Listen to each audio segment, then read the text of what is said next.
Ahmad Al-Habsyi, ya putranya Khul Solo. Jadi ketika keluar di jalan ketemu dengan cewek ya atau perempuan. Remas-remas ya, remas-remas itu ya. Bahkan katanya di depan suaminya. Iya. Waduh, kalau di Madura ini bisa dibacok. Kalau bini orang di remas-remas itu masih. Iya. Mi'raj 70 kali sehari semalam pakai muqaddam. Padahal dari zaman Nabi Adam sampai Nabi Muhammad tidak ada satupun nabi yang dikasih keistimewaan mukjizat Mi'raj kecuali Nabi Muhammad. Dan itu pun membuahkan hikmah sholat 5 waktu. Lah pakai muqaddam ini 70 kali sehari semalam ini apa yang didapat dia? Nyamuk tadi. Kurcaci Mbak Alawi yang sudah kebingungan.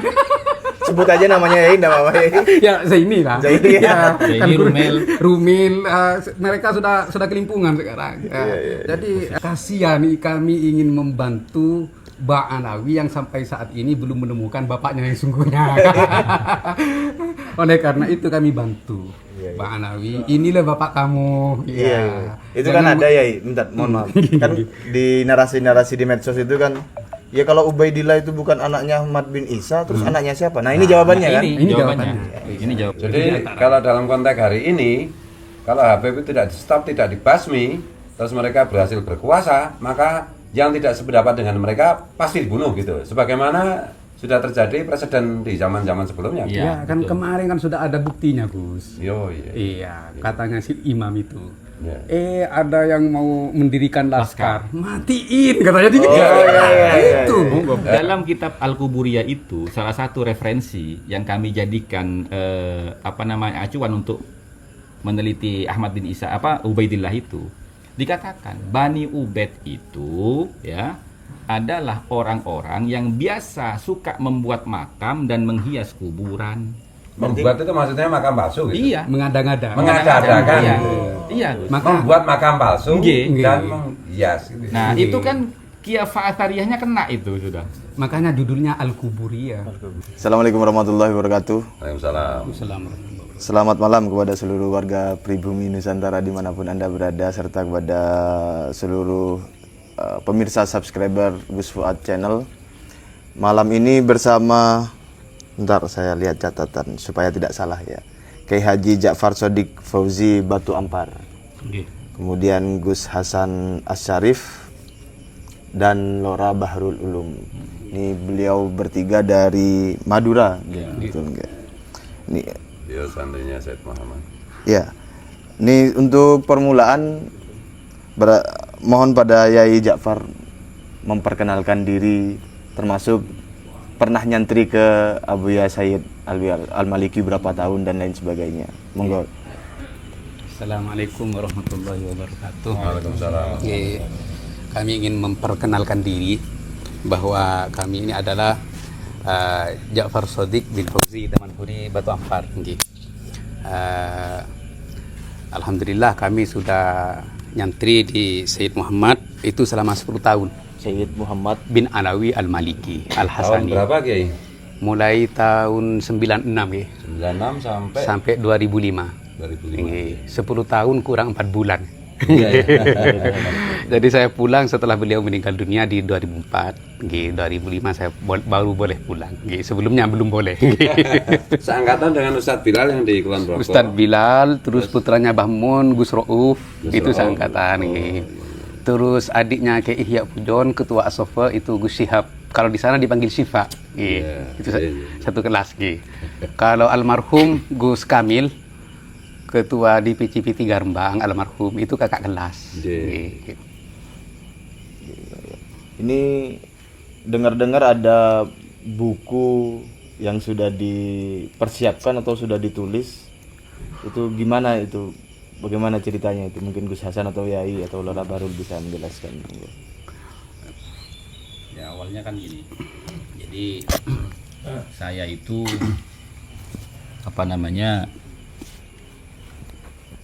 dapat buku bentuk PDF ya. Dapat buku bentuk PDF tentang keabsahan nasab Alawi yang ditulis oleh timnya Robito. Itu setelah debat di Robito Alawiyah itu kan. Nah kemudian saya tertarik gitu kan, karena buku yang setebal 560 sekian halaman itu katanya dibubuhi kata pengantar oleh beberapa ulama-ulama terkemuka di Indonesia kan. Salah satunya yang dari Kiai Ma'ruf Kiai Sukron Makmun ya, Kiai Sukron Makmun, kemudian ada Ustaz Abdul Somad juga di situ kan. Berarti kan buku ini kan luar biasa gitu isinya kan gitu. Nah, sehingga kita mengajak sama teman-teman, ayo supaya kita nggak capek bacanya, kita adakan bedah buku di TikTok ayo gitu kan. Nah, ketika kita bedah buku di TikTok itu, kok ternyata dari prolognya saja itu sudah menggelikan gitu. Kenapa saya katakan menggelikan? Karena sebelum buku itu terbit, baru dikasih tahu bahwasanya nanti Robito akan menerbitkan buku, saya sudah bilang gitu loh. Awas jangan sampai menggunakan hujah dari Yusuf bin Ismail An-Nabhani. Kenapa? Karena hujah dari Yusuf bin Ismail An-Nabhani itu bukan isbat nasab, tapi kalam maddah. Kenapa? Karena dia menggunakan qad ijtama'atil ummatul Muhammadiyah, artinya menggunakan kalimat ijma'. Dalam perspektif ilmu nasab itu tidak dikenal kalimat ijma'. Nah, ijma' itu dikenalnya di dalam perspektif ilmu fikih gitu loh. Nah, lain daripada itu, di akhirnya dia mengatakan ala annahum min as-sahih ahli baitin nubuwati nasaban. Paling sahnya keluarga Nabi dari jalur nasab. Loh, ini kan malah mencengangkan. Berarti kan mengalahkan Sayyidina Hasan, mengalahkan Sayyidina Husain gitu. Dari kalimatnya saja sudah membingungkan gitu. Jadi kami tidak mengurangi rasa hormat kepada Syekh Yusuf bin Ismail An-Nabhani. Jadi kami menganggap bahwasanya itu adalah kalam maddah, hanya pujian saja. Karena fakta dan realita di lapangan tidak sesuai. Karena di zaman Yusuf bin Ismail An-Nabhani itu ada Syarif Aun Ar-Rafiq yang membatalkan nasab Ba'alawi. Jadi kan tidak benar tuh. Telah bersepakat semua umat Islam di seluruh dunia gitu kan, dari masa ke masa gitu, bahwasanya mereka ini paling sahnya ahlul baitnya Nabi dari jalur nasabnya gitu kan. Nah, ternyata dipasang oleh mereka di prolognya. Nah, berarti kan dari situ udah ketahuan ini gitu loh. Tapi kita tetap husnudzon ya. Terus kita membaca itu. Sampai ketika di bab pertama itu beliau mengutip kitab Rosail ya, Kiai. Nggih. Rosail yasbutun nasabu bil alamatil wadihat wa bil bayyinati tsabitat wa la yasbunu. Nggih. Wa yasbunu. Wa yasbunu. Iya. Wa yasbunu bisyubuhat. Itu di awal. Itu di awal itu, di bab pertama. Ini sudah bab salah. pertama. Udah salah dia. Udah salah. Coba biar penonton yang tidak bisa bahasa Arab paham. Jadi kan di dalam kitab Rosail ketika kita cross check di sana itu kalimatnya wa yasbutun nasabu bil alamatil wadihat wa bil bayyinati tsabitat wala yasbutu bisyubuhat gitu loh. Jadi nasab itu bisa ditetapkan berdasarkan bukti-bukti arkeolog yang jelas dan keterangan-keterangan kitab yang valid gitu kan, dan tidak bisa ditetapkan berdasarkan asumsi atau subhat gitu loh. Nah, harus jelas. Iya. Nah, mereka menghilangkan kalimat la-nya itu. Wala yasbutu bisyubuhat itu dihilangkan sama mereka. Wala yasbunu artinya kan berarti boleh juga ditetapkan berdasarkan subhat kan begitu. Gitu. Nah, ya mungkin enggak tahu ya itu apa salah tulis atau tipu atau gimana, nggak ngerti saya gitu. Bahasa tubuh, Gus. Bahasa tubuh. Bahasa tubuh. Iya, karena mereka juga mengutip ibarat tersebut di judul Imaduddin menjiplak tokoh orientalis. Itu babnya. Iya. Iya. Kemudian mereka mengutip kembali redaksi tersebut dengan wa yasbutun nasab bil alamatil wadihat wal bayyinati tsabitat. Kemudian ini wa yasbutu bisyubuhat. Lanya hilang. Lanya dihilangin gitu. Nanti pembaca kalau tidak ngerti kitab Rosail maka akan menyimpulkan bahwa nasab itu wa yasbutu bisyubuhat bisa diisbat dan bisa ditetapkan dengan sesuatu yang subhat. Wah, hancur ini generasi kita. Itu tipu tapi sengaja ya. Tipu tapi sengaja. Gitu. Oleh karena itu kami merasa terpanggil Mas Rifki untuk meluruskan dan membenarkan buku keabsahan nasab Ba'alawi itu yang katanya itu 500 halaman lebih. Nah, dan kami juga membela para kiai yang sudah terlanjur memberi kata pengantar Kan kalau memberi kata pengantar secara tidak langsung berarti kan mendukung, Bertanggung jawab. terlibat dan bertanggung jawab. Oleh karena itu kami ingin membela para kiai kami yang sudah terlanjur memberi kata pengantar bahwa kitab ini tidak benar Iya. dan harus dibenarkan. Jadi kita harus tegas di dalam siapapun yang salah ya harus disalahkan, walaupun itu kabib atau siapa. Namanya salah ya tetap salah kan gitu. Iya. Atau katanya Wafi itu ya, ini adalah kitab yang kata pengantarnya itu bukan kiai kaleng-kaleng katanya. Wow, seperti Kiai Syukron Makmun. Ya, walaupun wow dan besar dan internasional terkenal ya, kalau salah ya tetap disalahkan ya, tidak agar tidak menyesatkan umat. Kita kembali kepada sabda Nabi, ittaqu zallatal alim. Iya. Nah, jadi kita harus berhati-hati di dalam tergelincirnya orang alim ini. Nah, orang alim ini tidak bisa tergelincir kecuali karena ya takdim, husnudzon kan ini ya. Berarti husnudzon itu jadi sebab-sebab tergelincirnya orang alim. Iya. Sudah diperingatkan oleh Allah Subhanahu wa taala tentang tergelincirnya orang-orang jahiliyah ini terhadap kesesatan. Wa ma yattabi'una illa dhanna wa inna dhanna la yughni minal haqqi syai'a. Jadi orang jahiliyah ini terjerumus dalam kesesatan bahkan kekufuran ya karena hanya berdasarkan dzon. Ketika ditanya kenapa menyembah berhala, ya karena bapak-bapak kami menyembah berhala ya karena ikut ya. Oleh karena itu Surah istighfar. ya ikut-ikutan, surah istighfar ya ikut-ikutan, menghargai ikut-ikutan, bahkan sekarang isbat rasatnya juga ikut-ikutan seperti gitu. Jadi oleh karena itu kami berpesan kepada saudara-saudara dimanapun Anda berada, jangan ikut-ikutan. Kaji dulu, Iya. teliti sendiri. Teliti sendiri. Iya. Kalau kalau tidak tahu atau tidak mampu untuk meneliti sendiri ya fasalu ahla dzikri in kuntum la ta'lamun. Seperti Iya. itu. Ya, artinya kita meyakini bahwasanya para kiai yang memberikan kata pengantar itu sepertinya tidak membaca lebih dahulu isi daripada buku itu. Ya, Sehingga karena tadi itu Gus, karena Iya. husnudzon, Iya. dianggap karena di tulisan Arab atau yang membuat katanya tim-timnya para kabib yang kualitasnya seperti itu ya. Nah disinilah kita kalau husnudzon terus, iya. ya tergelincir akhirnya. Iya. Kemudian mereka juga bikin judul loh, Kiai. Judul bahwasanya Kiai Imad itu melanggar kaedah-kaedah ilmu nasab. Oh, di salah satu subbabnya Iya, ya. kurang lebih seperti itu. Iya. Nah, tapi ketika kita telaah buku itu, justru mereka itu yang mencederai ilmu nasab. Ketika mereka mempertanyakan dari mana Kiai Imad itu berdalil bahwasanya pentingnya verifikasi kitab sezaman. Nah, ini kan lucu. Mereka mengutip kitab Rosail tadi kan. Wa yasbutun nasabu bil alamatil wadihat. Itu kan kalau dibaca sampai ke bawah ya, itu ada syarat-syaratnya. Di antara syarat yang berkaitan dengan kitab zaman itu syarat yang kedua. Al-intifa'ul mu'aradah fil umum wal khusus. Awil wasaikil bayyinat. Lah ini. Jadi syuhra istifadah itu memang tidak perlu ada catatan kitab sezaman. Tapi syuhra istifadah tidak boleh menyelisihi catatan kitab-kitab yang ada. Gitu loh.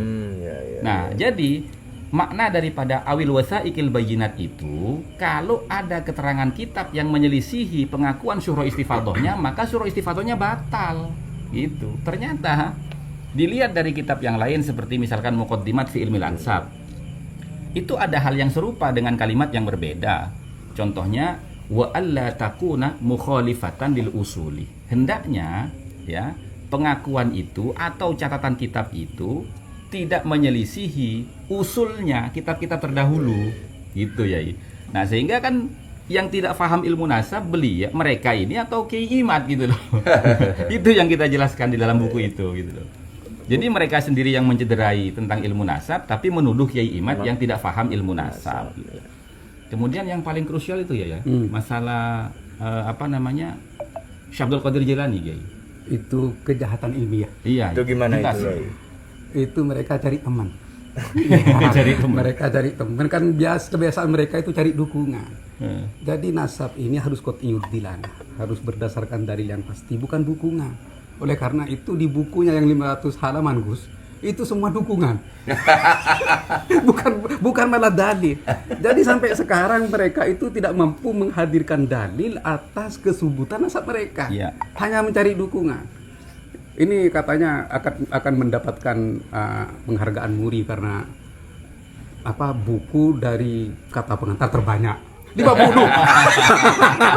50. Itu kan tadi. Iya. Ini bukan pilkada. Ini bukan pilkada. Jadi walaupun ulama sedunia akan mendukung nasab mereka, kalau dalilnya tidak ada, ya tetap tidak bisa ditetapkan kan begitu. Kaidahnya itu ya, Kiai. La yahtaju bi kasratil masadir idza kanat kulluha tunqalu min aslin wahid. Iya, sumbernya satu. Kalau tidak ke Al-Burqa Al-Musiko, ya As-Suluk, karya Al-Janadi. Ya hanya itu. Sedangkan Al-Burqa Al-Musiko dengan Janadi sudah bertentangan. Ya. Furu dan usulnya bertentangan, sudah bermasalah. Ya karena untuk menetapkan nasab yang bermasalah, ya sumbernya juga bermasalah kan gitu. Walau aftal muftun. Iya. Dan yang cari dukungan itu dengan melakukan kejahatan ilmiah, dia itu membatalkan nasabnya Wali Songo.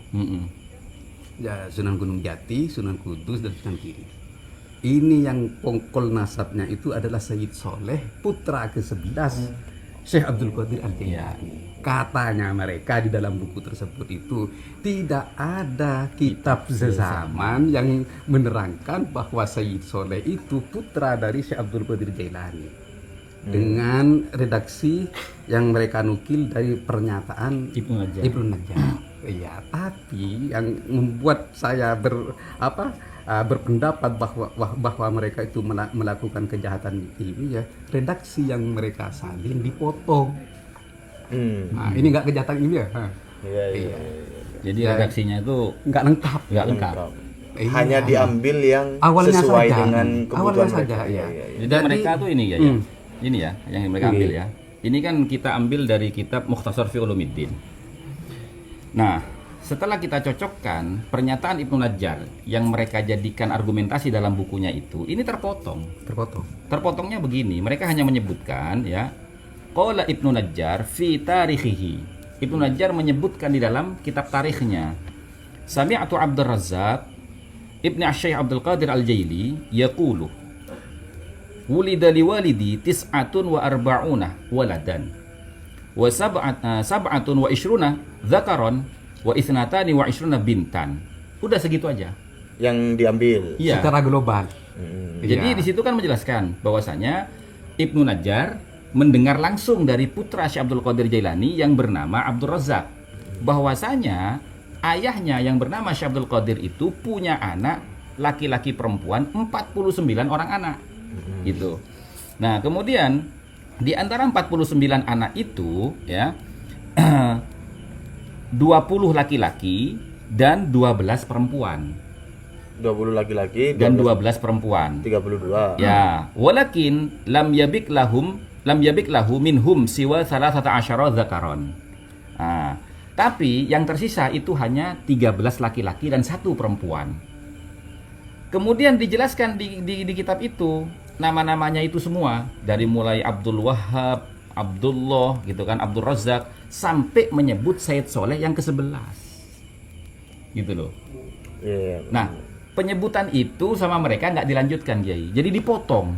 Padahal Sayyid Soleh tertulis anak nomor 11 jelas itu. Ini saya kutip dari kitabnya Syekh Abdul Qadir Jailani sendiri namanya Mukhtasar fi Ulumiddin. Ibnu Najjar juga mengutip dari sini gitu.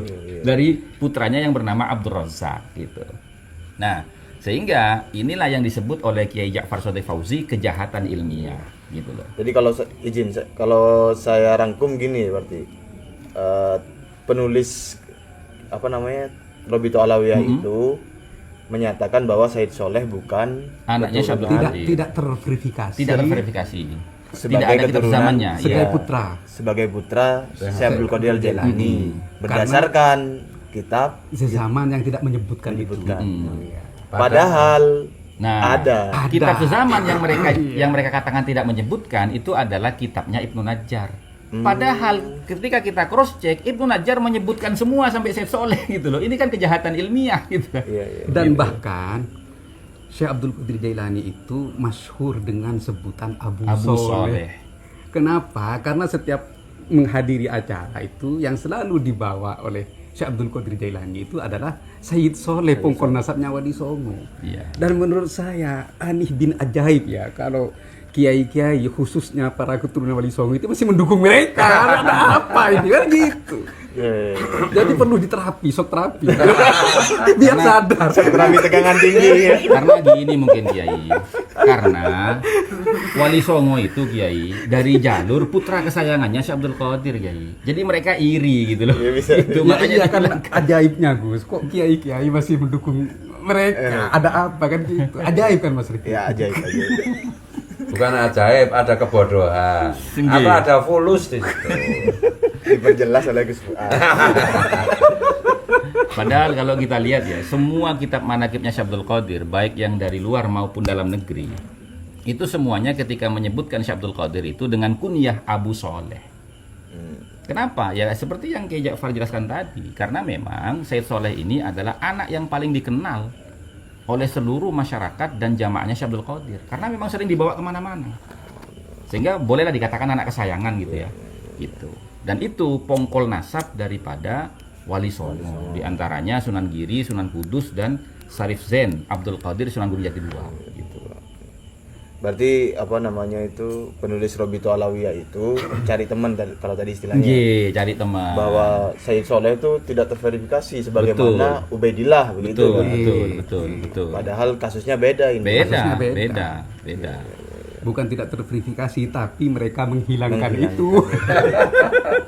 Makanya disebut kejahatan Ilmiah. Dari situ aja kita bisa lihat moral ilmiahnya bagaimana. Ya, Gitu betul, kan, guys. betul. Semoga masyarakat bisa menilai siapa yang benar dan siapa yang salah. Melalui buku ini ya iya. nanti ya. Ya, makanya kan rencananya itu kami dengan Kiai Ja'far Shadiq Fauzi dan Kiai Abdul Ghalib Syahuri itu mau mencetak buku ini 1000 eksemplar itu kita bawa kepada para kiai.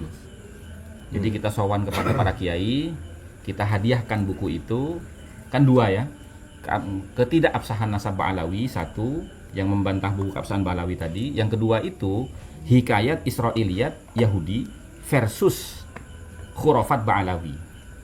Karena apa? Karena kiai-kiai itu nggak tahu Gus.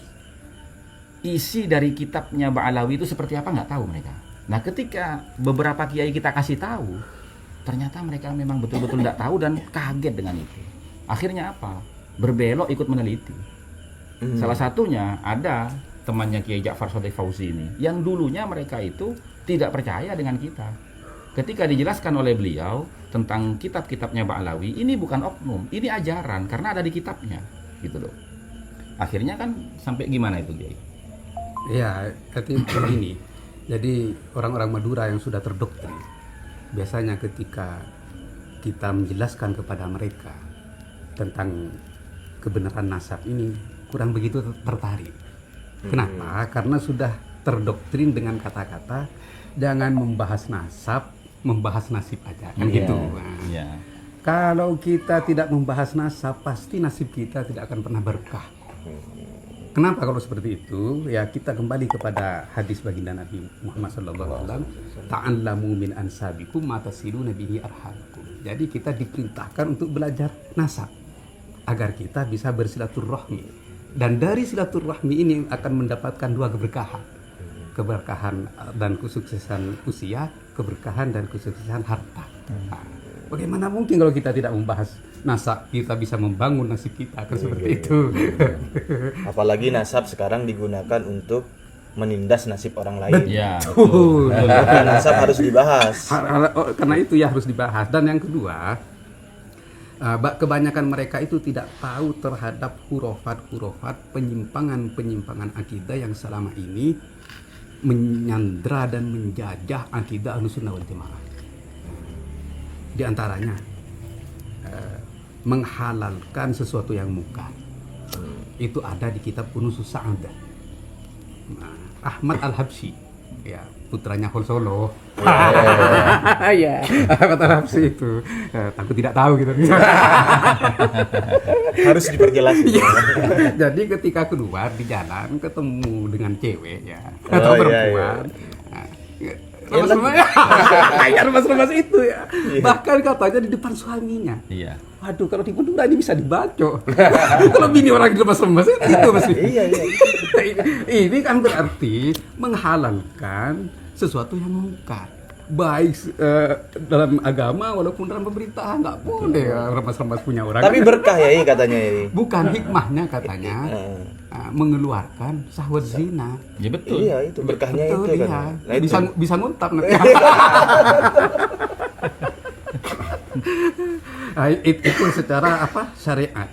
Terus secara akidah katanya leluhur mereka itu pernah diberi jabatan oleh Allah ini, seolah-olah ini PJ-nya Allah gitu, PJ kalau di bupati ya.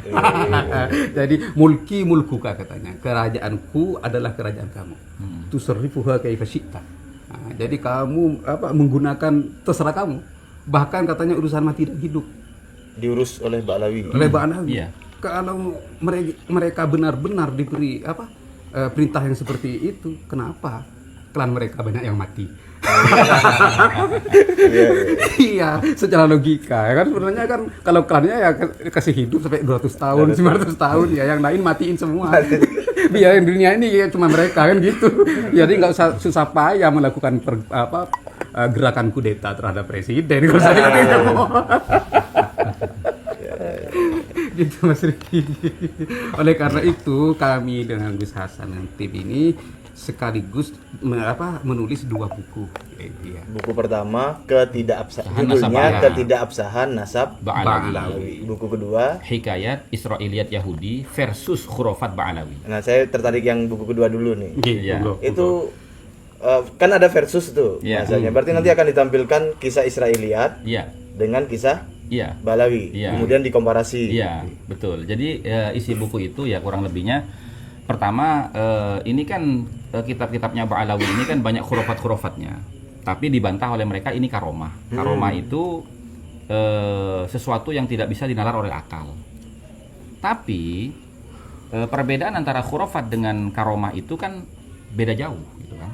Maka di buku itu kita jelaskan nih definisi mukjizat seperti apa, definisi karomah seperti apa, definisi khurafat seperti apa, kan gitu. Nah, karena begini, menurut paham kami ya, karomah itu adalah warisan dari mukjizatnya Nabi Muhammad SAW, atau karomah itu secara umum adalah warisan dari mukjizatnya para nabi, gitu. Nah di buku itu kita kasih contoh, seperti misalkan Syekh Abdul Qadir Jailani, ketika beliau itu diminta untuk menghidupkan orang mati yang sudah 600 tahun meninggal karena ditantang oleh orang Nasrani kan, apa hebatnya Muhammad nabi kamu? Kalau nabi saya nih, Nabi Isa nih, bisa menghidupkan orang mati. Muhammad tidak ada sejarahnya menghidupkan orang mati, mukjizatnya kan gitu. Kata Syekh Abdul Qadir, kalau seumpamanya saya bisa, apakah kamu mau beriman kepada Muhammad? Ya silahkan kalau emang bisa. Gitu. Nah, karena mungkin pemikiran orang Yahudi nggak mungkin, nabinya aja nggak bisa, apalagi bukan nabi kan gitu. Ya sudah, sekarang kita ke kuburan mana? Tunjuk sama kamu, makam leluhur kamu yang mana yang mau saya bangunkan gitu kan. Akhirnya ditunjuk, singkat cerita bangunlah itu dengan izin Allah ya, tentunya. Akhirnya orang yang Nasrani itu percaya, berimanlah kepada Kanjeng Nabi Muhammad SAW, akhirnya menjadi pengikut Syekh Abdul Qadir Jailani. Artinya di sini sesuai karomahnya Syekh Abdul Qadir Jailani itu yang termaktub dalam kitab Nurul Burhan itu sesuai dengan definisi karomah, di mana karomah itu tujuannya adalah untuk menguatkan syariatnya para nabi, termasuk diantaranya syariat Kanjeng Nabi Muhammad, gitu kan. Sehingga orang Nasrani tadi beriman kepada Kanjeng Nabi Muhammad dan menjadi pengikut Syekh Abdul Qadir Jailani. Yang kedua, dari mana Syekh Abdul Qadir ini mewarisi karomahnya bisa menghidupkan orang mati? Ya mewarisi mukjizatnya Nabi Isa. Nah sekarang pertanyaan saya, lah khurafat-khurafatnya Ba'alawi yang mereka anggap karomah ini menguatkan syariat yang mana? Terus mewarisi mukjizat Nabi yang mana? Kan gitu. Contoh misalkan Mi'raj 70 kali sehari semalam pakai muqaddam. 70 kali sehari semalam. Padahal dari zaman Nabi Adam sampai Nabi Muhammad tidak ada satupun Nabi yang dikasih keistimewaan mukjizat mi'raj kecuali Nabi Muhammad. Dan itu pun membuahkan hikmah sholat 5 waktu. Lah Fakih Muqaddam ini 70 kali sehari semalam ini apa yang didapat dia? Nyamuk-nyamuk tadi. Itu. Dapat medali jalan santai gitu.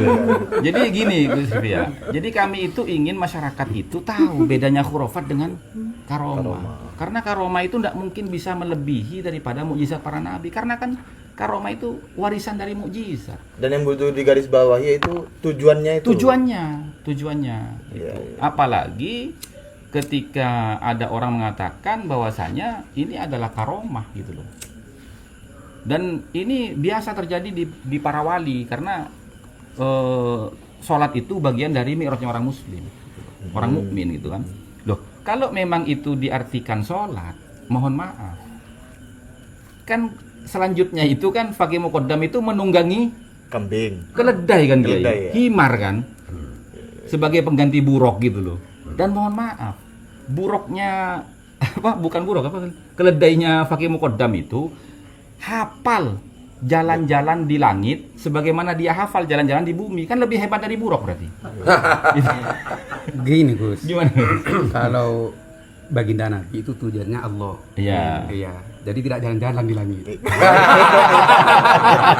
Kalau bagi Muqaddam kan karena tujuannya bukan Allah, ya jalan-jalan di langit. Masya. Makanya sampai hafal ya iya. Ya, katanya di dalam kitabnya itu dabbahnya kendaraan Fakih Muqaddam itu hafal jalan-jalan di langit sebagaimana hafal jalan-jalan di bumi. Saya ke Jogja 3 kali, tapi belum hafal jalan-jalan di Jogja. Pakai Sherlock terus. Ya karena hanya 3 kali. Iya, kalau itu katanya setiap hari 70 kali ya hafal ya. Dasar pembohong.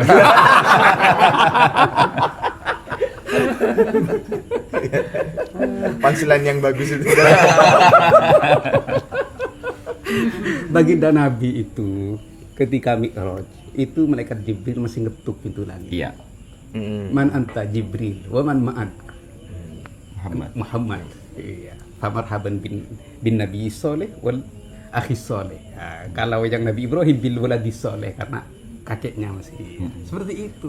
Ini kok malah nyelonong lagi. Enggak pakai pamit. Enggak ketok-ketok. Kalau yang bisa nyelonong sampai Nabi Adam itu terganggu itu kan iblis. Jangan-jangan ini naik iblis.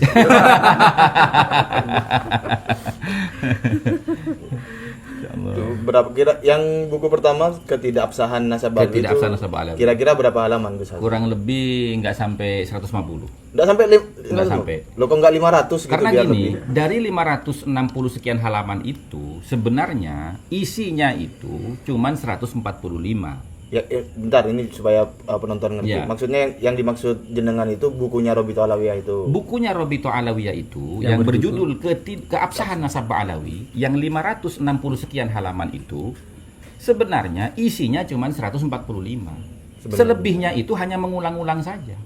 Supaya terlihat tebal mungkin Iya. ya. Penggiringan opini. Penggiringan opini. Iya. Terus Ya tadi itu kejahatan ilmiah. kejahatan ilmiah gitu. Berarti Standar ganda. ya. Mereka standar ganda di buku itu biar teman-teman tahu ya.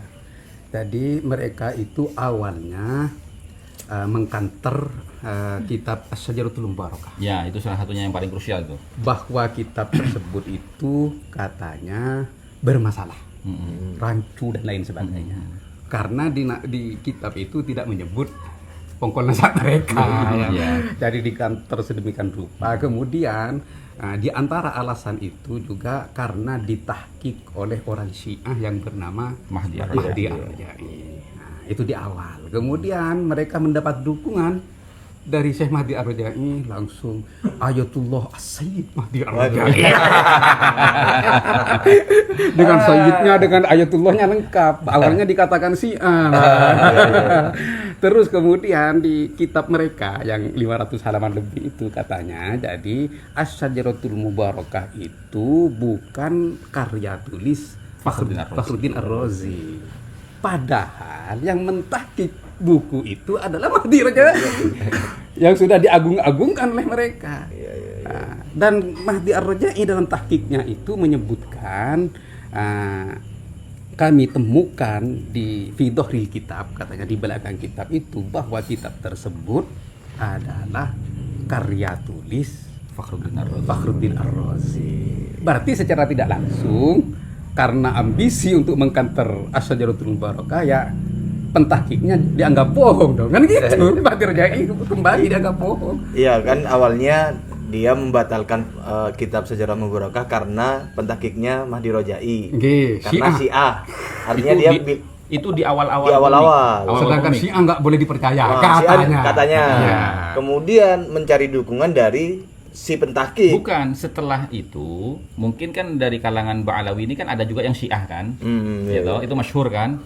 Nah, mungkin karena sesama Syiah ini dia minta kepada Mahdi Ar-Rajai penjelasan itu, gitu loh. Kemudian Mahdi Ar-Rajai membuat koror memang, membuat koror, ya toh, ada ditampilkan di buku itu korornya Mahdi Ar-Rajai itu.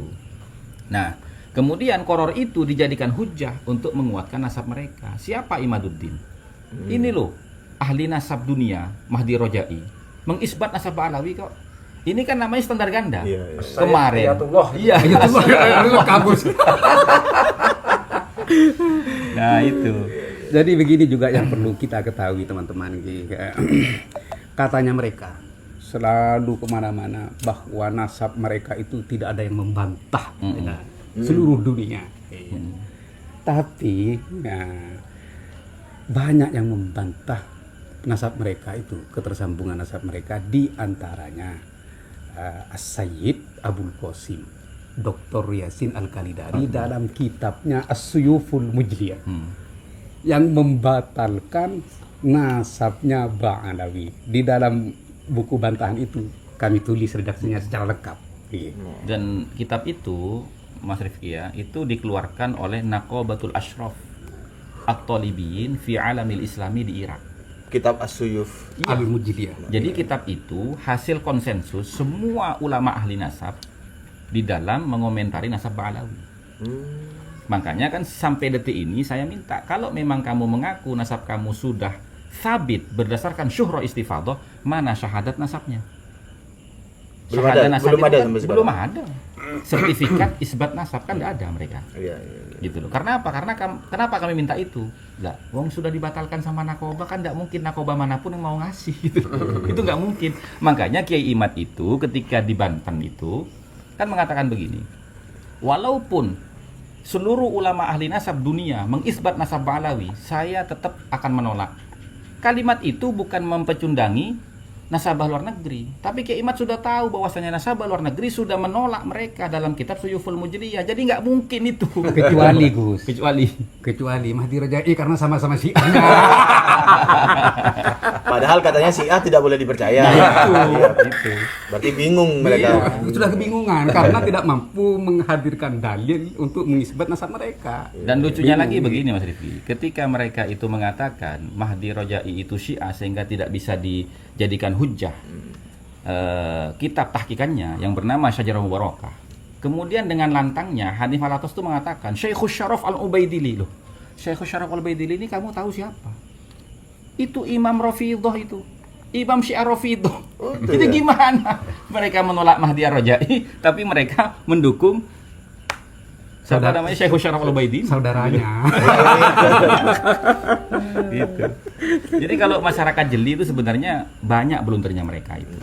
Dan itu akan dijelaskan di buku secara detail ya. Jadi nanti apa namanya teman-teman itu bisa sangat paham gitu. Secara detail ini. Iya. Gitu. Jadi selain kami menulis ibarah artinya, kami juga menyertakan artinya dan juga penjelasannya. Oh, iya. Jadi kalau ingin tahu polemik nasab yang sebenarnya ya miliki buku itu. Tapi belum dicetak. Belum. Berarti belum bisa dipesan. Ini masih proses minta kata pengantar dulu. Oh iya. Kalau pesan mungkin sudah bisa mungkin. Iya, Bisa, sudah Kalau bisa. lihat Mas Sudah Rifki, bisa. Bisa. Langsung aja. Iya, langsung. Enggak, biasanya kan nanti siapa Mas ini Wahyudin ya Oh, kan iya. biasanya. Oke. Kalau yang buku kedua belum ya? Iya, dua-duanya nanti. Dua-duanya. Langsung dua, langsung dua. Iya, langsung dua. Mantap. Ini konsep penyerangan mungut. capit kepiting. Kepiting. Biar gak bergerak lagi Pak.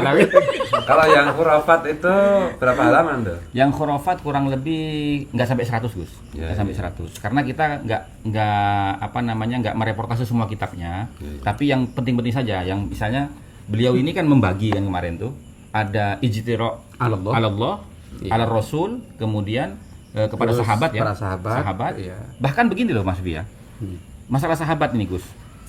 Jadi mereka ini benar-benar Syiah Gus, Syiah yang bertakiyah Ba'alawi.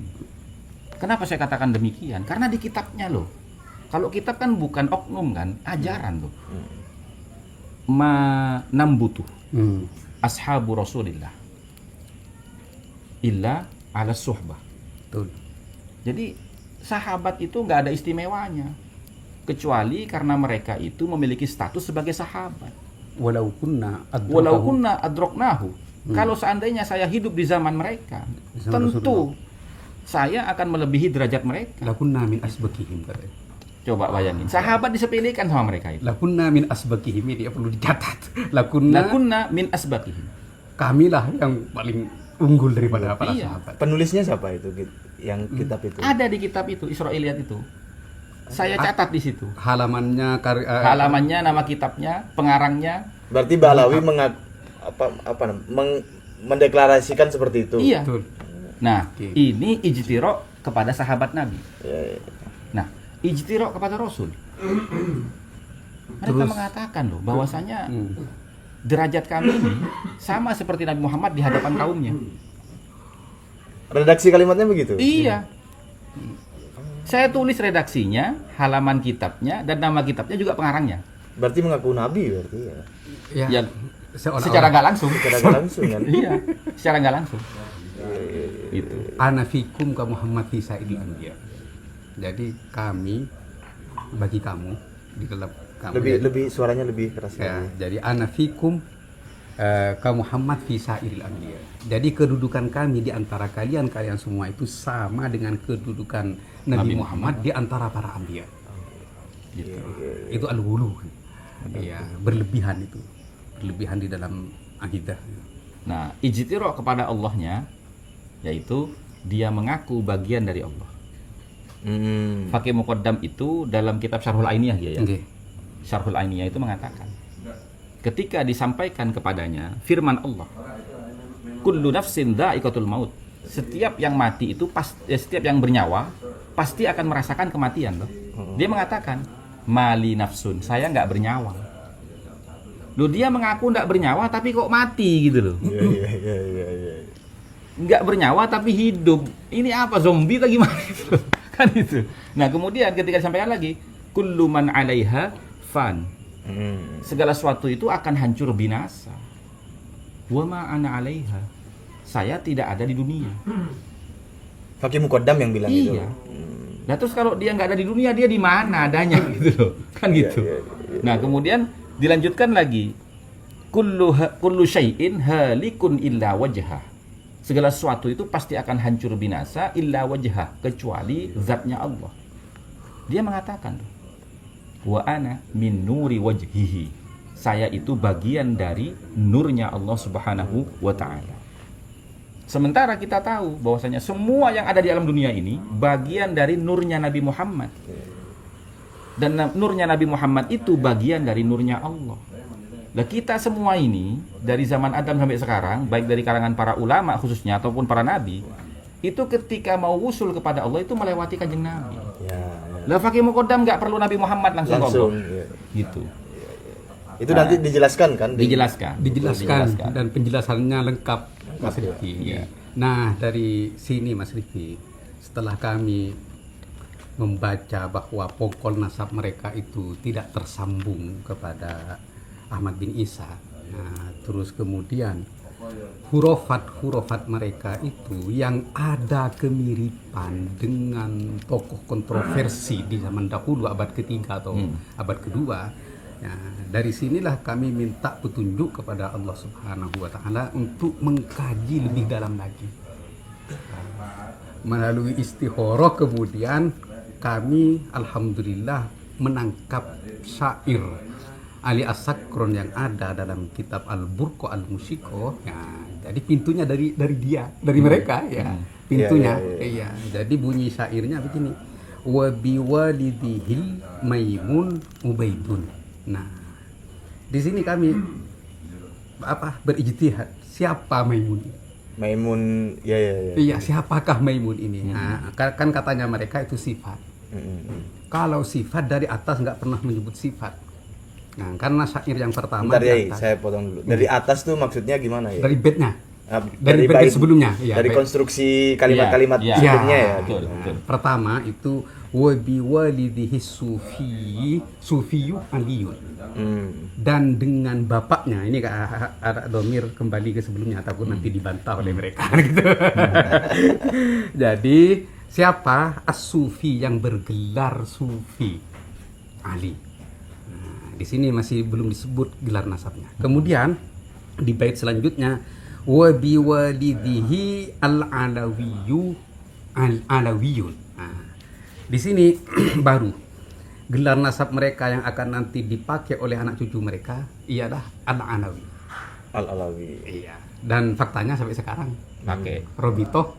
Alawi ya. Iya. Betul. Ini fakta. Betul. Nah, dari dalil ini sudah ada bukti. Nah, terus kemudian selanjutnya wa biwalidihi al-maimunu ubaidun. Nah, di sini sama.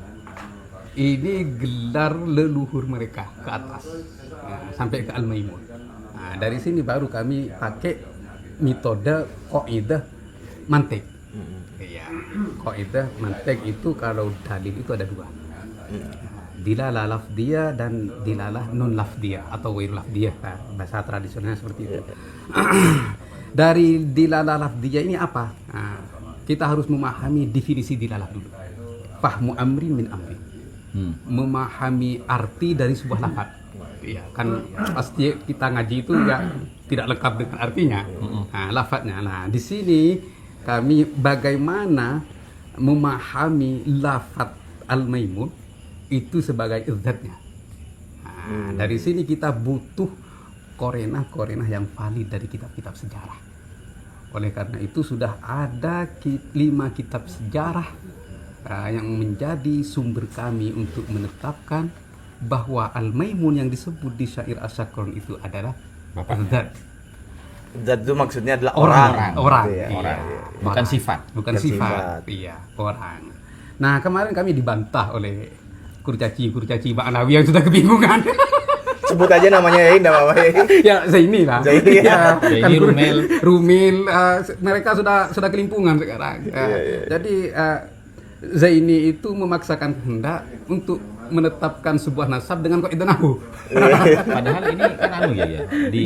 Di kalimat setelahnya ya, setelahnya wabilihi wal malimun itu kan wabi Ahmad al-Masyhur itu. Wabi Ahmad al-Masyhur abihi. Berarti kan al-Masyhur ini kan juga bukan sifat toh? Iya. Itu marga toh? Gelar. Lah iya gelar. Al-Masyhur toh? Yang terkenal ini, yang terkenal. Nah, jadi kami kumpulkan, kami kantongi semua, kemudian kami susun setelah 2 kitab ini naik cetak nanti. Iya.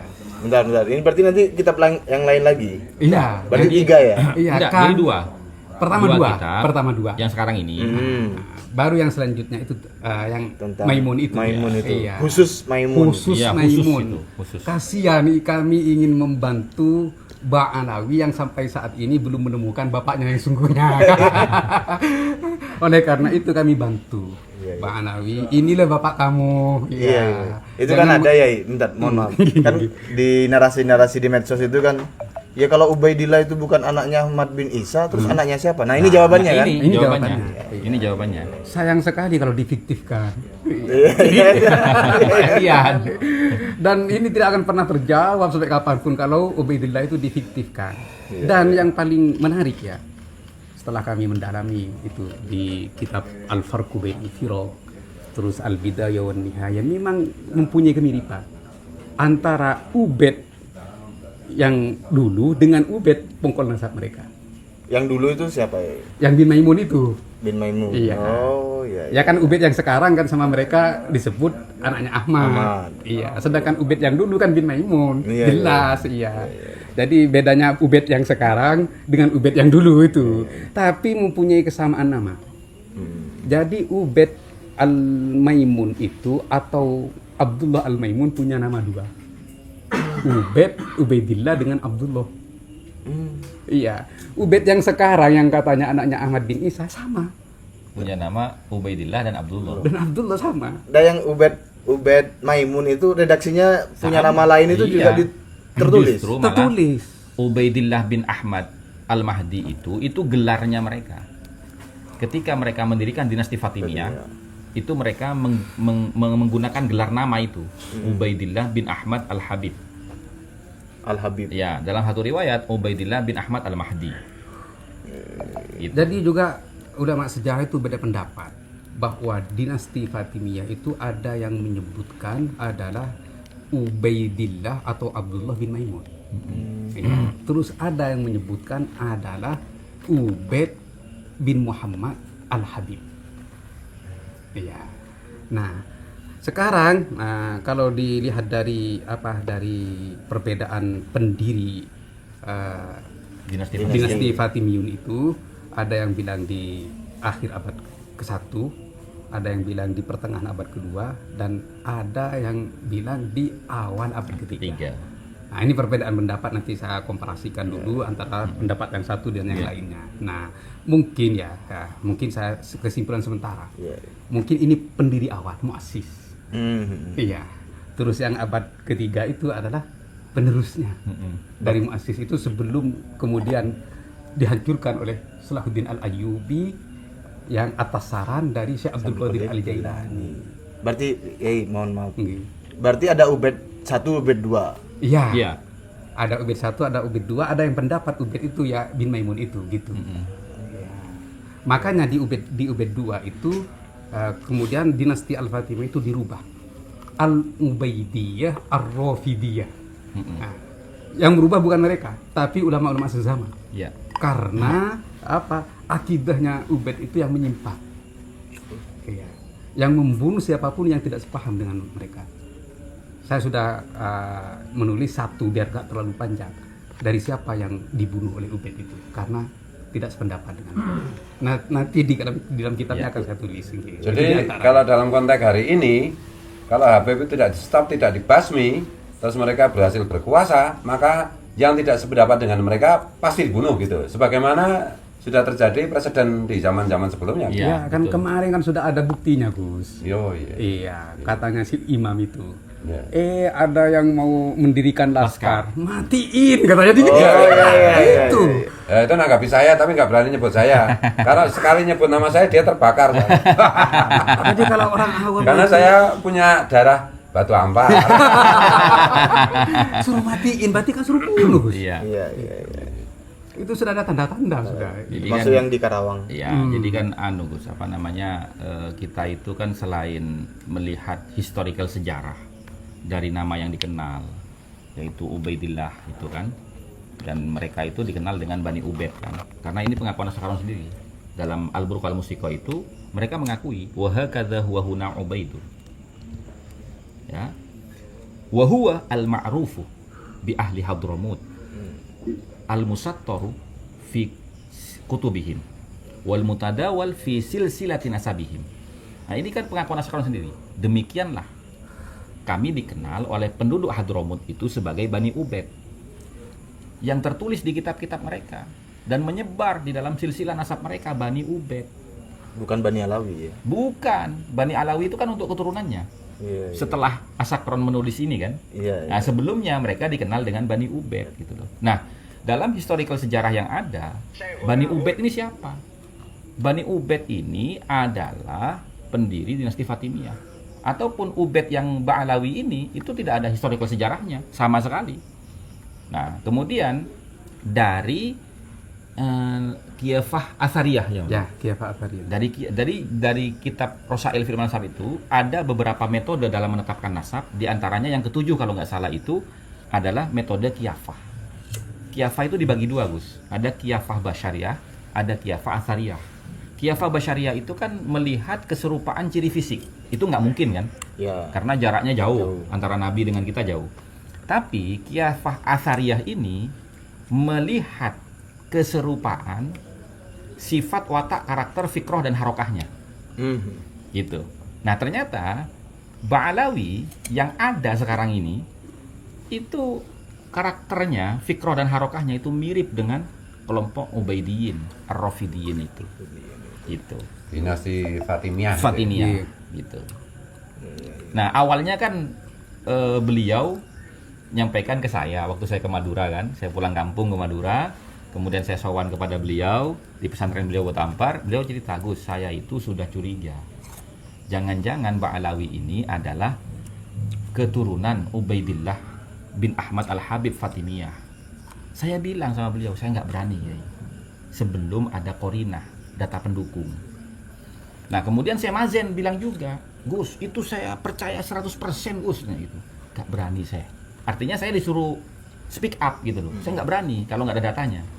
Nah, akhirnya saya pulang, saya istiqomah kan, live TikTok itu kan sama teman-teman.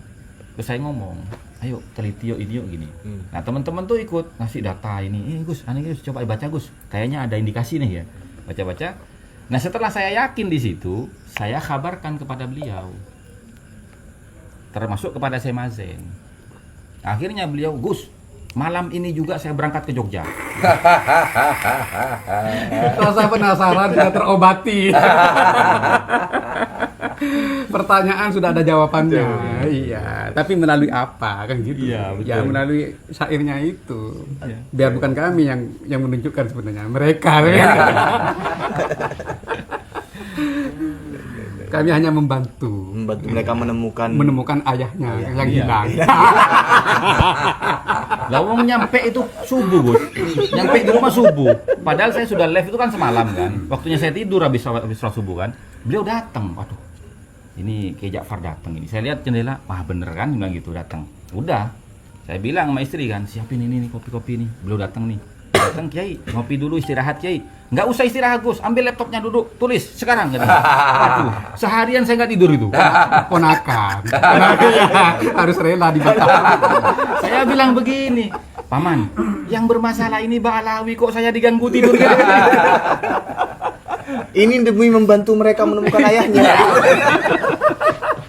Berarti sayang banget sama Pak Ali ya. Ponakannya Ba'alawi Gus. Ponakannya kandung beliau. Iya.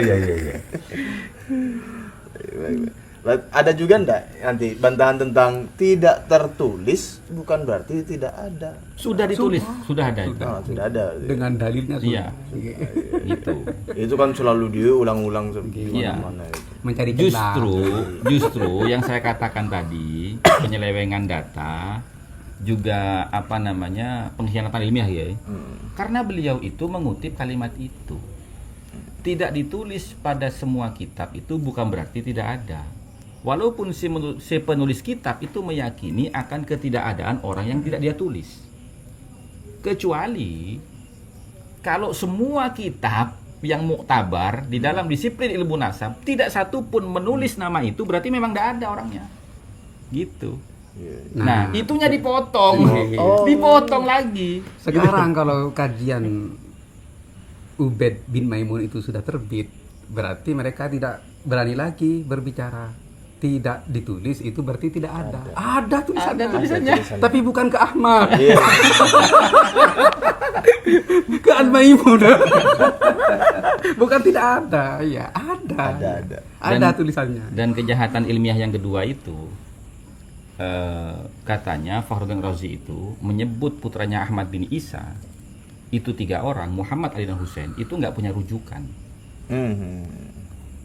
Nah, padahal setelah kita telah ya, ada kitab rujukannya Ibrahim bin Nasir Ibnu Toba dalam kitabnya Muntakhiratut Talibiyah di abad ke-5. Itu sudah ditulis juga di bantahan. Beliau mengatakan anaknya Ahmad bin Isa cuma 3, Muhammad, Ali dan Husain, persis seperti apa yang disampaikan Fakhruddin Ar-Razi. Berarti Fakhruddin Ar-Razi itu mengutip daripada Muntaqilah. Terus diantaranya itu ketika mereka mengkantar bahwa As-Syajaratul Mubarakah itu adalah kitab bermasalah, Terus namanya Bahrul Ansab, Kiai? Iya, Mungkin namanya nggak paham. Bahrul Ansab yang ditemukan oleh utusan mereka Rumil Abbas itu yang di Madinah. Utusan atau budak? Kurcaci. Kurcaci. Yang ditemukan di Museum Madinah katanya dengan nomor loker yang sama tapi namanya beda, Bahrul Ansab yang di sana. Kami bertiga telepon ke Imat langsung. Iya. Ini gimana Kiai? Ya, karena kami nggak tahu memang nggak pernah ke Museum Madinah kan. Apakah betul di Museum Madinah itu ada kitab yang sama dengan Asy-Syajarah Al-Mubarakah dengan nomor loker yang sama namun beda nama. Terus kayak Imat menjelaskan kepada kami, iya karena yang itu belum jelas namanya. Jadi setiap ilmu nasab yang belum jelas namanya, Kitab nasab. Kitab nasab ya, yang belum jelas namanya, maka para an-nasabah, ulama nasab itu memberi nama Bahrul Ansab, lautan nasab. Iya. Semua kitab nasab yang belum jelas namanya oleh para an-nasabah, ulama nasab diberi nama Bahrul Ansab seperti itu. Berarti kan gini Kiai ya. Nggih. Mereka menuduh Kiai Imat tidak paham tentang kaidah-kaidah nasab, ya kan? Justru itu malah menjelaskan mereka lah yang tidak paham istilah ilmu nasab. Ya jelas Gus, Ya kan? kan mereka ingin menetapkan nasab mereka dengan menggunakan kaidah suhra wal istifadah. Tapi suhra wal istifadahnya mereka itu teman-teman tidak memenuhi syarat yang 4 yang ditentukan. Oleh karena itu Wafi selalu berbicara ini bukan turuk tapi ini bukan syurut, sorry. Ini bukan syurut tapi ini turuk. Katanya Wafi paham kaidah Ilmu nasab. bukan paham kaidah ilmu usul. Oh, usul ya. Bidangnya di pondoknya kan. Tapi dia tidak paham likulli turukin syurut. Iya. Dalam setiap turuk jalan itu pasti ada syaratnya. Makanya surah wal istifadah penuhi dulu syarat yang 4 itu. Iya. Begitu Gus. Nggih? Betul. Iya. Jadi intinya tuh gini, Gus. Semua kitab nasab itu disebut Bahrul Ansab.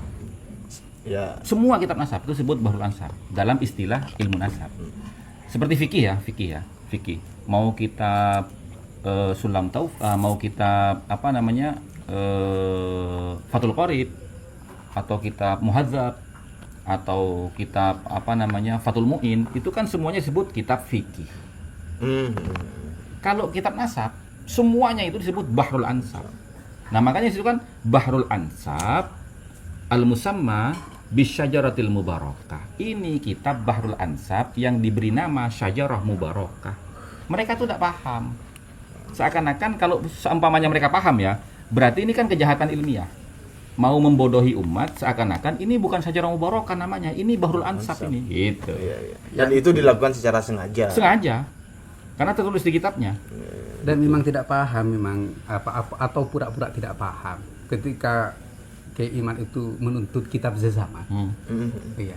Itu dijawab tidak ilmiah, menjiplak tokoh orientalis, padahal ini bagian dari kaidah nasab. Jadi ketika gagal dari jalan suhrul istifadah, ayo pindah deh Ke kaidah yang kedua. ke kaidah yang kedua gitu. Apa? Kitab Zazama. Kitab Zazama, Bayyinat as-Sajidat itu. Iya. Penjelasannya kan itu ya, Kutubun Nasabin al-Abdan. Al-Abdan. Karena dari Kiafa sudah melenceng dari durian Nabi. Masa durian Nabi keluar dari jabatan atau dari kekuasaan. Itu kan melenceng, Gus. Oke. Masa dawir.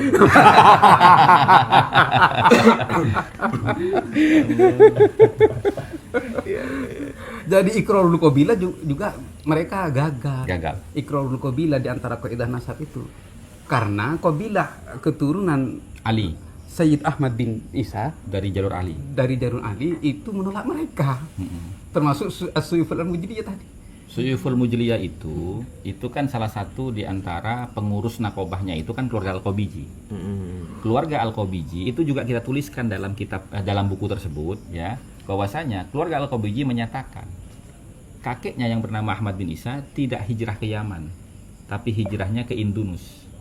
Indunus ini mana? Indunus ini adalah sebuah lembah yang dikenal dengan lembah Sind, daerah perbatasan Pakistan India, Gus. Gitu. Nah kemudian kembali ke Basrah, wafat di Basrah, dan makamnya itu ada di Najaf. Ahmad bin Isa itu ditetapkan sudah ratusan tahun yang lalu. Sementara makamnya Ahmad bin Isa yang ada di Husaisah itu kan baru 300 tahun yang lalu mereka ngomong gitu. Dan itu pun ditemukan bukan berdasarkan alamatul wadihat, tapi bisyubuhat. Kenapa syubuhat? Karena ronsen. Ronsen makam. Iya, gitu loh. Dan dipraktekin di Indonesia. Nah, Iya. itu. Kuburan palsu. Dan ada kitab Gus namanya Kitab Kuburiyah. Itu ditulis oleh orang Yaman. Yaman Ba'alawi atau Yaman, orang Yaman, sejarawan Yaman. Bahwasanya Bani Ubaid ini memang orang yang suka membuat kuburan dan menghias kuburan. gimana bilang? Menarik. Udah apa ya, dibuka. Iyalah, buka. Dalam kitab Al-Kuburiyah itu salah satu referensi yang kami jadikan acuan untuk meneliti Ahmad bin Isa Ubaidillah itu, dikatakan Bani Ubaid itu ya adalah orang-orang yang biasa suka membuat makam dan menghias kuburan. Membuat itu maksudnya makam palsu gitu. Iya. Mengada-ngada. Mengada-adakan. Iya. Iya, Gus. Membuat makam palsu Nggih. dan menghias gitu. Nah, itu kan Kiafa Athariyahnya kena itu sudah. Makanya judulnya Al-Kuburiyah. Kuburan. Made in Pekalongan.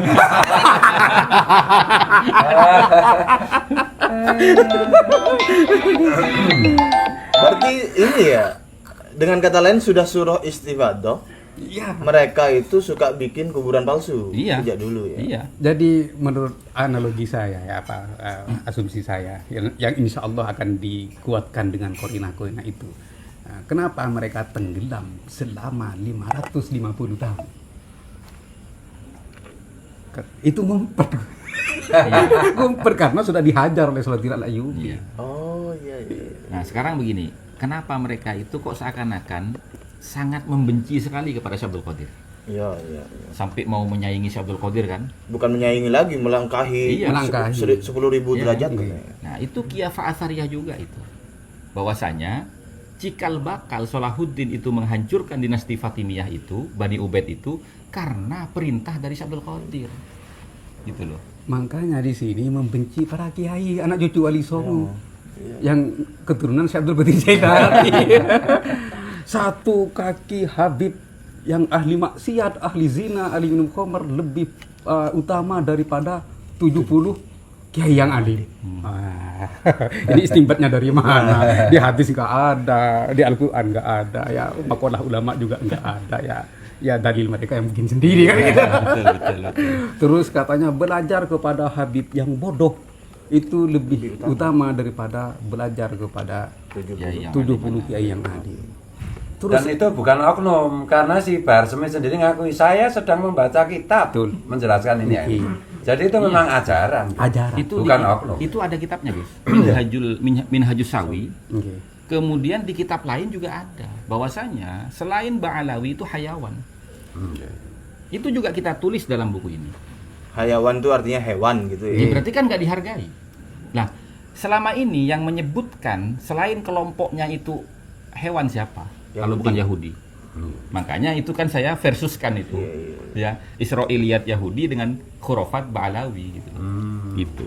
Jadi DNA-nya mereka G itu sudah pas dengan Kiafa Athariyahnya gitu loh. Gitu. Oleh karena itu kami kemarin ketika menjawab ini, kalau Al-Burqa Al-Musiko itu menetapkan hanya dengan dua sejarah, terus dulu para ulama di zaman Al-Maimun itu juga kebingungan. Al-Maimun ini sebenarnya anaknya siapa? Ya memang begitu leluhur mereka kan gitu. Iya.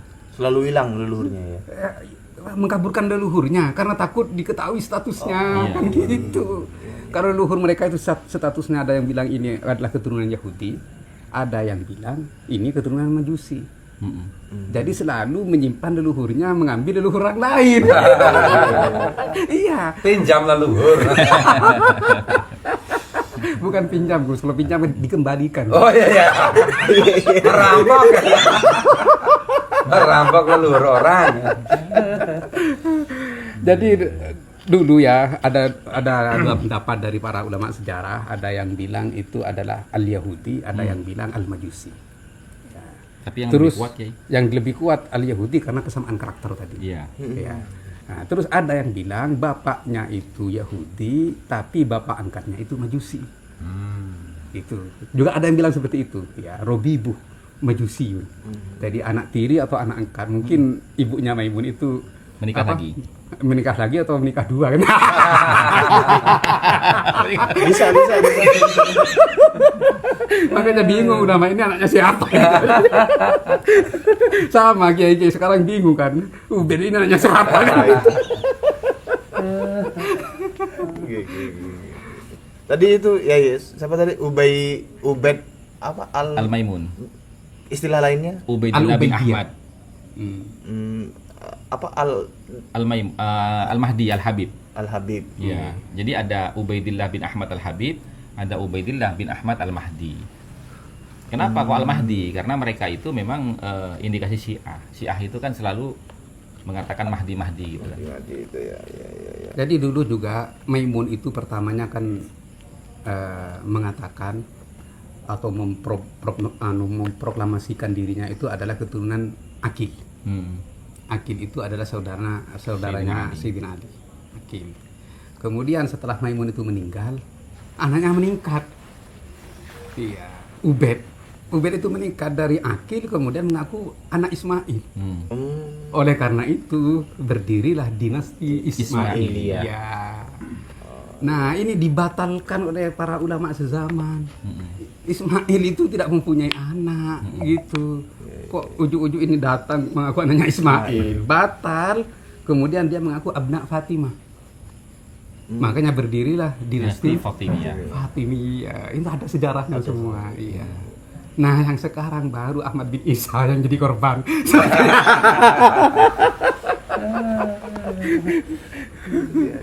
Tapi sebelum Ahmad bin Isa itu pindah-pindah pertamanya. Ke Bani Lahdal. Lalu kemana? Ya, begitulah.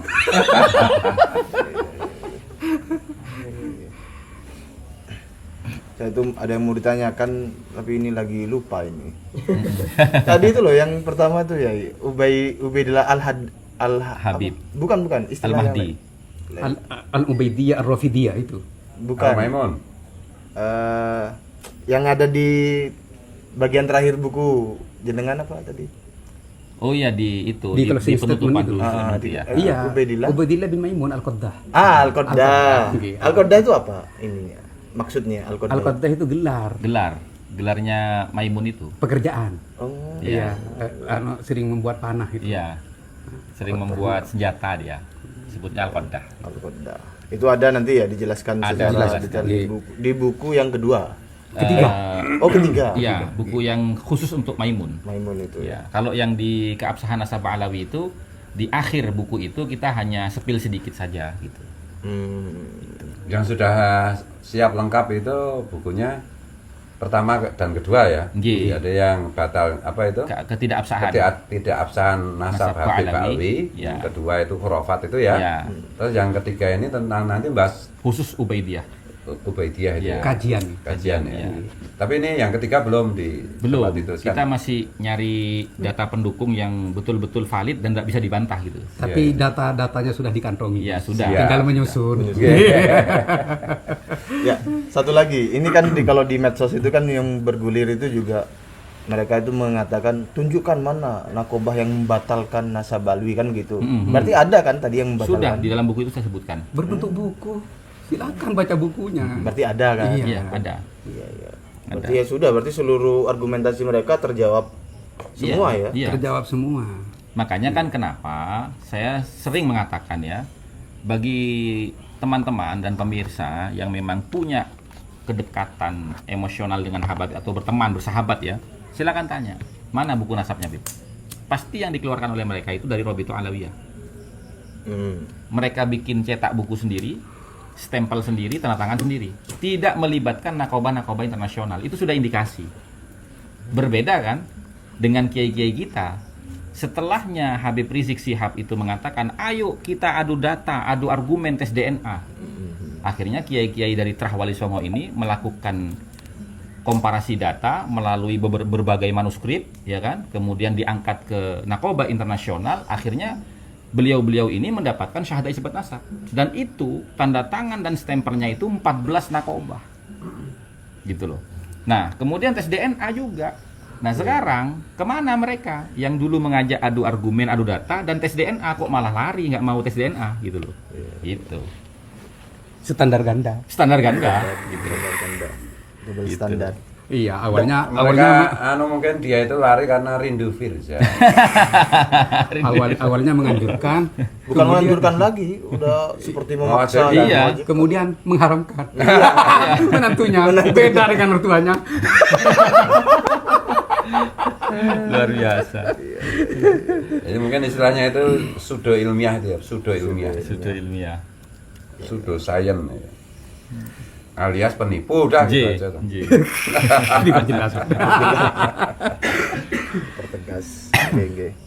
Ada lagi yang bisa disampaikan yang butuh diketahui oleh teman-teman? Saya rasa gitu? cukup sih untuk itu. Ya untuk lebih jelasnya silahkan nanti bukunya dibeli. Gitu. Nah ini pesannya kemana? Ya, biasanya biasa ke Shopee. Kan sudah pada tahu teman-teman dari 13 poin itu kan. Jadi sebelum ini kan saya membuat 13 poin memahami polemik nasab. Alhamdulillah kan itu banyak teman-teman yang tercerahkan dengan itu. Nah, tercerahkan dengan itu sehingga mereka ini bisa berargumentasi di medsos. Gitu. Dan itu banyak. Akhirnya kan Gus kapan bikin buku kedua gitu loh untuk kelanjutannya ini. Sebenarnya saya sudah bikin kelanjutan 13 poin memahami polemik nasab itu.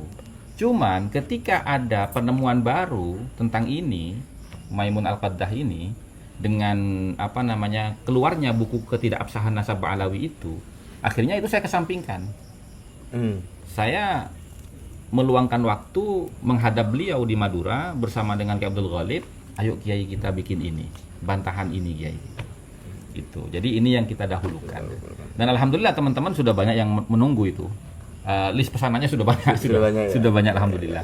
Alhamdulillah. Ya ini kan tentu ada pemirsa yang belum tahu Gus Hasan pesannya kemana gitu. Selain Shopee gitu lah, apa ada TikTok Shop nanti. Di mana? TikTok Shop. TikTok Shop. Iya. TikTok Shop juga bisa. Biasanya kami nanti akan publikasikan ketika sudah tercetak itu. Gitu. Berarti yang akan dicetak dipublikasikan 2 dulu ya? 2. Langsung 2 ya? Langsung 2. Yang ketiga belum, nanti akan menyusul. Iya, yang ketiga itu menyusul. Itu. Oke. Mengenai harga menyusul. Ya, harga nanti tergantung biaya cetaknya. Biaya cetaknya. Iya, biaya cetaknya. Itu. Baik, ada lagi? Saya kira cukup. Cukup. Iya. Yai Jafar cukup. Cukup. Mungkin Gus Fuad Gus closing Fuad statement. sebagai closing Statement. Statement. Ya, alhamdulillah ini ada kabar gembira, ada 2 buku yang penting sekali yang sebaiknya kita miliki dan kita baca, yang ditulis oleh Gus Hasan dan Kiai Ja'far yang memang kalau Gus Hasan kan kenalnya udah lama, memang sejak dulu saya tahu Gus Hasan itu jenius, dan hari ini saya ketemu orang jenius baru Kiai Ja'far gitu dari Batu Ampar gitu. Dan ya mari kita sambut buku yang segera terbit ini, dan mudah-mudahan Kiai Ja'far, Gus Hasan dan Lora Bahrul. semoga senantiasa disehatkan Allah, diberi umur panjang, dan sehingga memberikan keberkahan untuk umat Rasulullah di Nusantara pada khususnya. Amin. Last statement. Jadi pesan kami kepada para saudara-saudara sebangsa setanah air. Di dalam menyikapi polemik nasab ini kita kembali kepada Al-Quran. Pesan pertama Allah di dalam wahyu pertama yang diterima oleh baginda Nabi adalah Iqra. Iya. Apa? Baca. Jangan menyikapi nasab hanya berdasarkan pendengaran, tapi baca. Oleh karena itu, baca setiap kaidah atau buku yang diaturkan oleh para tokoh intelektual kami. Jadi, oleh karena itu bacalah, agar kami tidak tersesat dalam budak sama, hanya budak pendengaran saja. Kalau kita berdasarkan budak pendengaran, maka kita akan tersesat. Oleh karena itu, kita baca dan kita kaji agar kita bisa menghadapi polemik nasab ini dengan ilmiah. Oleh karena itu kami di dalam menetapkan siapa bapaknya Ubed yang sesungguhnya itu bukan ujub-ujub langsung menetapkan, enggak. Oleh karena itu kami mengkaji kaidah beristidlal. dan wajhul istidlalnya, terus dan cara istidlalnya dari sebuah lafaz atau sebuah pernyataan atau sebuah makna. Kemudian akan didukung oleh korinah-korinah dari kitab-kitab sejarah dan juga tidak mengabaikan kaidah ilmu nasab. Tetap walaupun sudah didukung dengan kitab-kitab sejarah, kami kembali karena ini adalah sebuah penetapan nasab, kami tetap kembali kepada kaidah nasab. Oleh karena itu semoga kami senantiasa dalam ridho Allah dan syafaat baginda Nabi besar Muhammad sallallahu alaihi wasallam dan para leluhur khususnya para wali songo. Amin ya rabbal alamin. Wallahul muwaffiq ila aqwamit thoriq. Wassalamualaikum warahmatullahi wabarakatuh. Waalaikumsalam warahmatullahi wabarakatuh. Gus Hasan? Cukup. Idem. Baik, terima kasih teman-teman sekalian. Terima kasih kepada seluruh pemirsa Gus Fuad Channel. Terima kasih juga kepada seluruh narasumber yang hadir pada malam hari ini. Kami akhiri. Wassalamualaikum warahmatullahi wabarakatuh. Waalaikumsalam warahmatullahi wabarakatuh.